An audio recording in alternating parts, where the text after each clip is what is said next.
Մեր աղբոր առակների վրա դժգոհություններ են եղել։ Այստեղ հարց է ծագում, կան էս մեկը, որ մեր Արամ աղբորը պետք է ասի։ Մեզ պարչոր է, այդ մեկը չեղներ ստեղ կանգնած չենք եղնի։ Հետո, ձեր Արամ աղբերը գիտեր, որ ստեղ նեղ կյանք է,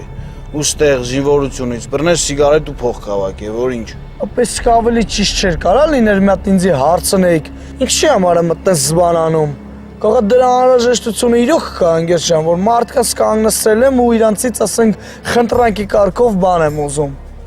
Չէ որ պետքի համար եմ ուզե։ Հա, պես անհրաժեշտ էր, կայրնձիս էիր։ Ապա դու քեզ այնց հեռու ես սպանում, որ ընդհանրապես ցանկություն չկա քեզ ոչ ասելու, ոչ էլ քոյ շփվելու, մելո։ Մենք մեզ հեռու չենք պահ։ Մենք մեզ հեռու չենք պահ։ Դու ես անընդհատ մեզանից առանձնանում։ Շարվում ենք չկաս, պարապունկտերին չկաս։ Հասկանում ենք, որ կարում ես չմասնակցես, բայց դե մեկ-մեկ է զուտ մեր հետ շփվելու համար կարաս գաս։ Ապա ես են տղեն չէի, որ իմ հետ այտենց վարվեիք։ Դրա համար հիմա ձեր սաղ արածների ու ինձ խփելու համար դուք պիտի հիմա պատասխան տաք ինձ։ Դա թույլ ես տվե խփել ենք, այ քեզի բան։ Ոնց թույլ ես տվե։